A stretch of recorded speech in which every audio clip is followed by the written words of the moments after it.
12টা থেকে বিকাল 3টা পর্যন্ত এই সময়টা একটু লোকজন কম থাকে। হেই গাইস, আসসালামু আলাইকুম। কেমন আছেন সবাই? আশা করি সবাই অনেক বেশি ভালো আছেন। তো আপনারা বুঝতেই পারছেন যে আজকের ভিডিওটা কি নিয়ে হতে চলেছে। আমাদের কোনো প্ল্যানই ছিল না, হঠাৎ করে প্ল্যান হলো যে উমরায় যাব। তো ভাই বিরাদা সবাই একসাথে রেডি হয়ে নিলাম, রেডি হয়ে বের হয়ে গেলাম উমরার উদ্দেশ্যে। এখানে আমরা টোটাল 5 জন ছিলাম।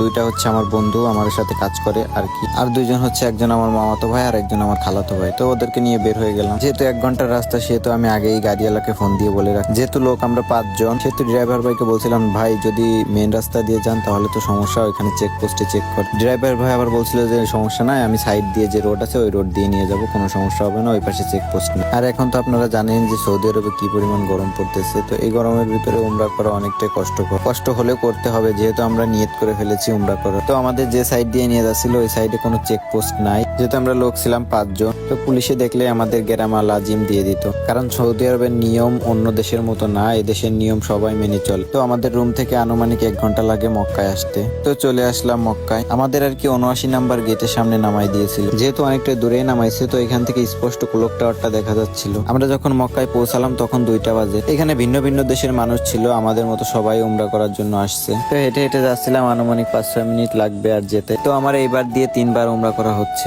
আল্লাহর অশেষ রহমত এবং আপনাদের দোয়া এবং ভালোবাসায় আমি আমার এই বয়সে যে আমি 3বার উমরা করতে পেরেছি, এটা আমার অনেক সৌভাগ্য। তো কিং আব্দুল্লাহ গেট দিয়ে আমরা ঢুকে গেলাম ভিতরে। তো যেহেতু এখানে আমরা দুপুরবেলা ঢুকেছিলাম, এই জন্য লোকজন একটু কম ছিল। তো আমাদের সাথে অনেকেই ঢুকছে এই গেট দিয়ে। তো আমরা যাচ্ছিলাম আস্তে আস্তে, সামনে এই কাবা শরীফ। পৃথিবীতে কোনো যদি শান্তির স্থান থাকে তাহলে সেটাই এটা। প্রত্যেকটা মুসলমানেরই স্বপ্ন থাকে যে এখানে আসবে। আল্লাহর কাছে দোয়া করি আল্লাহ যেন সবাইকে একবার হলেও কাবা শরীফ দেখার তৌফিক দান করে। তো আমরা যখন ভিতরে আসলাম তো দেখি অতটা লোক ছিল না। দুপুর 12টা থেকে বিকাল 3টা পর্যন্ত এই সময়টা একটু লোকজন কম থাকে। যেহেতু লোকজন কম আছে, তো ভাই ব্রাদার বললাম যে তাওয়াফ শুরু করো। মানে 3টা তাওয়াফ দেওয়ার পরে ওদেরকে বললাম যে এখন পাথর ছোঁয়া লাগবে। আপনারা হয়তো দেখতেই পাচ্ছেন এখানে অনেক শক্তিশালী মানুষজন ছিল। তো আমরা 4 জন মিলে চেষ্টা করেছিলাম ভিতরে যাওয়ার জন্য, কিন্তু আমরা পারি নাই। তাওয়াফ করতে করতে আসরে আজান দিয়ে দিছিল। এখন যেটা দেখছেন এটা হচ্ছে কাবার অন্য পাশ। তো আমাদের তাওয়াফ শেষ করার পরে দেখি চারপাশে বাউন্ডারি দিয়ে দিয়েছে। এখানে কাবার যে গ্লাভসটা আছে ওগুলো চেঞ্জ করবে। ভাই বিরাদা এখানে আবার ছবি টবি তুলতেছিল। তো এখান থেকে দোতলায় চলে আসলাম সাফা মারোয়া করার জন্য।